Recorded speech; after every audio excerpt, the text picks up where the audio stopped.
ओवैसी साहब कह रहे हैं कि अल्पसंख्यकों को सबसे पहले अधिकार उन्होंने दिलाया। दो चीजें हैं। पहली बात तो ये कि जब भ्रष्टाचार की बात अभी प्रभु कर रहे थे तो भ्रष्टाचार के इतने गंभीर और ऐसे फिगर्स आ रहे थे कि मतलब दिल दहल जाता था। मतलब 1,90,000 करोड़, 1,80,000 करोड़, इस तरीके के फिगर्स आ रहे थे।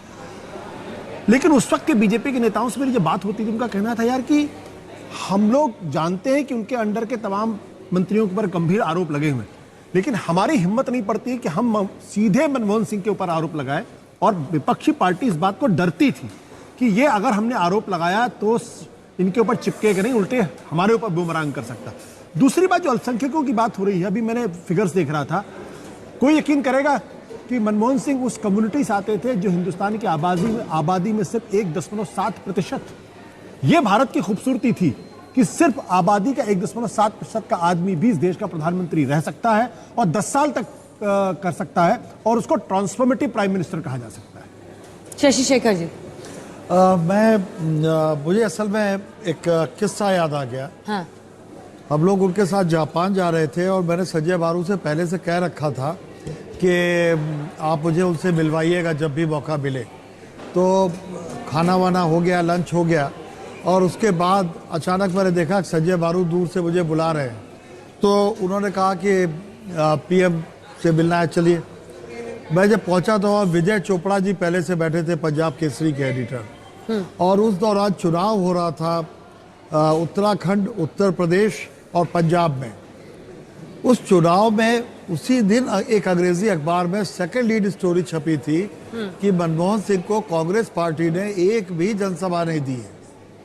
तो बातचीत के दौरान मैंने उससे कहा कि आप देश के पहले सिख प्रधानमंत्री हैं और आपको पंजाब जाना चाहिए, और पंजाबी क्यों, आपको उधम सिंह नगर और पलिया जाना चाहिए, शाहजहांपुर उत्तर प्रदेश में। तो वो उनके चेहरे से बहुत झलकता नहीं था, लेकिन उन्होंने बात बड़े गौर से सुनी। बाद में बारू साहब मेरे पास आए, उन्होंने कहा देखो यार तुमने मेरा काम बढ़वा दिया। उन्होंने तीनों जगह जाने को बोल दिया है। बाद में वो गए, हरमंदिर साहब गए, उन्होंने वहाँ मत्था टेका।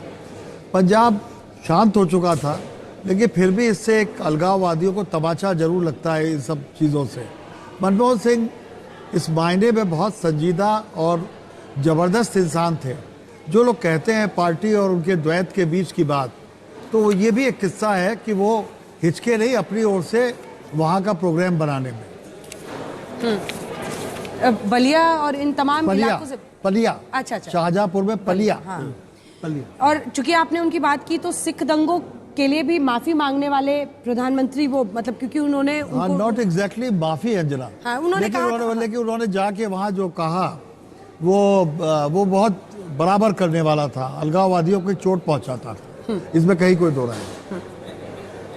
तस्वीरें हम दिखा रहे हैं आपको। आज उन्हें श्रद्धांजलि दी गई है, तमाम लोगों ने दी है, लेकिन इस बीच एक बार जरा अगर हम तस्वीर वो भी दिखा दें कि कांग्रेस पार्टी में क्या कुछ हो रहा है, क्योंकि कांग्रेस पार्टी में कल की तैयारी है।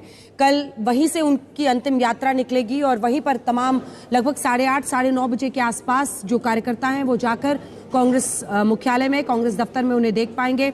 राहुल गांधी ने एक बहुत भावभीनी पोस्ट उनके लिए डाला है, लिखा है उसमें, और फिर आज वो उन्हें श्रद्धांजलि देने के लिए पहुंचे। सोनिया गांधी जी आपको दिख रही हैं, लेकिन सोनिया गांधी, क्योंकि पीवी नरसिम्हा राव की चर्चा हो रही थी, उस मामले पर गांधी परिवार को हमेशा बीजेपी घेरती है, लेकिन उन्हीं के वित्त मंत्री और पीवी नरसिम्हा राव के साथ मजबूती से खड़े रहने वाले मनमोहन सिंह को फिर पीएम बनाया जाता है। और उनके साथ आशुतोष जी एक जो रिलेशनशिप था, मतलब अगर हम देखें कि प्रधानमंत्री मनमोहन सिंह रहे, ड्यूअल पावर सेंटर की चर्चा होती रही, लेकिन हमेशा एक हार्मनी जरूर दिखी। जहां पर फैसले को तोड़ना था, रोकना था, वो भी होता था, लेकिन वो हमेशा साथ दिखी मनमोहन सिंह। देखिए, अगर मनमोहन सिंह 10 साल तक प्राइम मिनिस्टर थे और अगर मनमोहन सिंह को प्राइम मिनिस्टर बनाया का, अगर उनके साथ इतना जबरदस्त सपोर्ट नहीं होता, क्योंकि देखिए पॉलिटिक्स है और पॉलिटिक्स में हर आदमी प्रधानमंत्री बनना चाहता है। उनके अपनी कैबिनेट में ऐसे बहुत सारे लोग थे जिनकी इच्छा थी कि मेरा हक मारा गया, मैं प्रधानमंत्री हो सकता हूं। मैं किसी का नाम नहीं ले रहा हूं, लेकिन बहुत सारे ऐसे लोग थे जो नाम लेने में क्या हाँ, सबको पता है आप स्टेट सीक्रेट नहीं कर रहे। तो अर्जुन सिंह थे और उनके खिलाफ पॉलिटिक्स भी होती थी, उनको डिस्क्रेज करने की कोशिश भी की जाती थी, लेकिन सोनिया गांधी की वजह से वो अपने पद पर बने रहे। यहां तक कि जब उन्होंने न्यूक्लियर डील पर इतना कड़ा स्टैंड ले लिया कि मैं अपने पद से इस्तीफा दे दूंगा, लेकिन मैं इस पे पीछे नहीं हटूंगा, तो उस वक्त क्या आपको लगता था कि वो सिर्फ मनमोहन सिंह अपने बल पे कर रहे थे? मनमोहन सिंह ज्यादा अपने प्रधानमंत्री की कुर्सी खतरे में डाल सकते थे, वो कुर्सी, लेकिन उस वक्त उनकी सरकार जा सकती थी, कांग्रेस पार्टी की सरकार जो उस वक्त यूपीए सरकार थी वो जा सकती थी।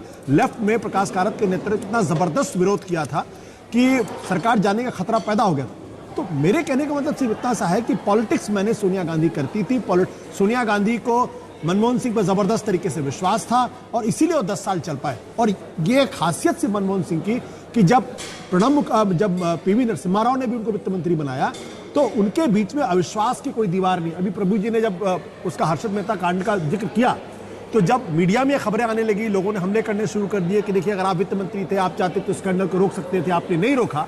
तब वो मनमोहन सिंह पीवी नरसिम्हा राव के पास गए, उन्होंने अपना इस्तीफा पेशकश किया, उन्होंने कहा कि भाई अगर मैं इसके लिए जिम्मेदार हूं तो मैं अपना इस्तीफा सौंपता हूं। लेकिन पीवी नरसिम्हा राव को भी उनके ऊपर पूरा भरोसा था।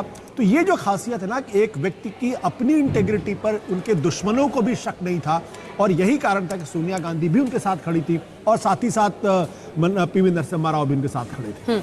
आप इसको कैसे देखते हैं प्रभु जी, इस पूरे प्रकरण को, 10 साल के उनके बतौर प्रधानमंत्री के कार्यकाल को? तो पहला जो उनका था 2004 से लेकर 2009 तक, वो तो नॉमिनेटेड प्राइम मिनिस्टर के रूप में आते थे कि उनको नॉमिनेट किया गया कि सोनिया गांधी को पहले इलेक्ट किया गया था, उन्होंने कहा नहीं मैं इनको बनाना चाहती हूँ। परंतु 2009 का जो चुनाव जीता गया उसके अंदर मेरे को लगता है बड़ा स्पष्ट कि मनमोहन सिंह के काम पर जीता गया था, उनकी इमेज के ऊपर जीता गया। जिस तरह से उन्होंने रिफॉर्म्स किए, तब तक मनमोहन सिंह एक सेमी पॉलिटिशियन बन चुके थे। उन्होंने जितने भी उसके अंदर रिफॉर्म्स किए, जितने भी मनरेगा वगैरह लाए, RTA लाए, उसकी वजह से लोगों के अंदर लग गया कि ये व्यक्ति जो है दोबारा से प्राइम मिनिस्टर डिजर्व करता है। हालांकि वो अच्छे कैंपेनर नहीं थे, परंतु उनके नाम से मिडिल क्लास जुड़ गई थी जो कांग्रेस पार्टी के साथ पहले नहीं थी। तो मिडिल क्लास के हीरो 2004 से लेकर के 2009 के अंदर ये प्रधानमंत्री मनमोहन करके सामने आए।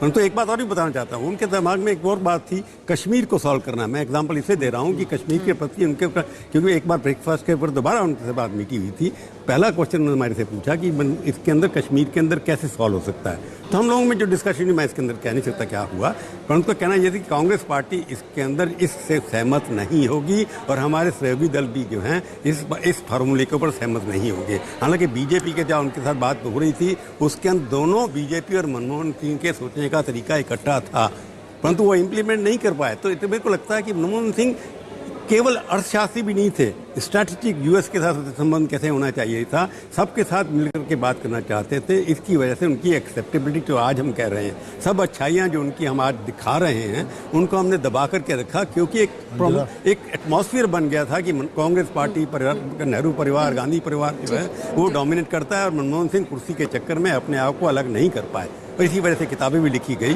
पर मनमोहन सिंह क्विंटेंशनली एक ऐसे व्यक्ति थे जो किसी से भी कन्फ्रंटेशन में विश्वास नहीं करते थे और अपना रास्ता वो निकाल लेते थे। अब जल्दी से शशि जी। हाँ, मैं प्रभु की बात को आगे बढ़ाऊंगा। 26/11 अगर न होता तो शायद कश्मीर पे समझौता हो गया होता, क्योंकि मनमोहन सिंह अकेले प्रधानमंत्री थे जो उस फॉर्मूले पे पहुंच गए थे जिनमें मुख्य 3 बातें थी कश्मीर को लेकर। तो मुझे ऐसा लगता है कि वो एक बड़ा काम हो गया होता, लेकिन जब भी कुछ होना होता है उसके आसपास भारत और पाकिस्तान में कुछ न कुछ ऐसा हो जाता है कि वो नहीं हो पाता। बिल्कुल।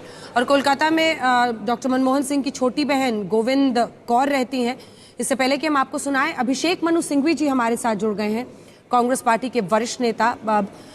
अभिषेक जी, आज भारी मन से पूरा देश याद कर रहा है मनमोहन जी को, लेकिन ये भी मान रहा है कि आर्थिक सुधार के वो ऐसे नायक थे जिन्होंने सिर्फ एक नेता, एक प्राइम मिनिस्टर नहीं, एक नई दिशा इस देश को दी।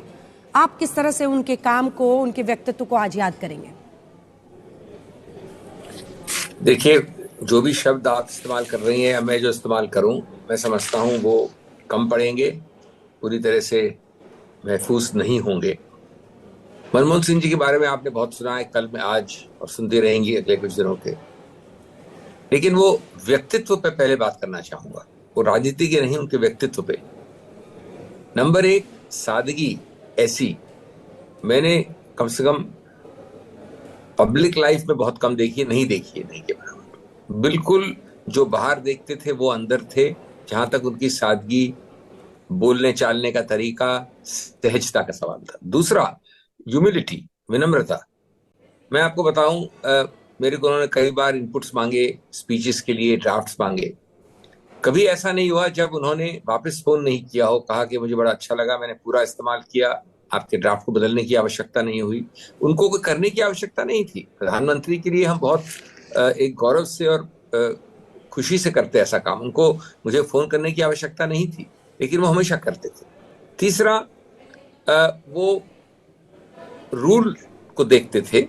वो कभी भी चाहते थे कि जहां तक उनका बहुत लंबा अरसा रहा था सरकारी सर्विस में ब्यूरोक्रेट की हैसियत से, और सभी जितने पद हो सकते हैं आर्थिक क्षेत्र में उन्होंने सब होल्ड किए थे, तो वो नियमों को बहुत पालन करना मानते थे, लेकिन एक पेडेंटिक तरीके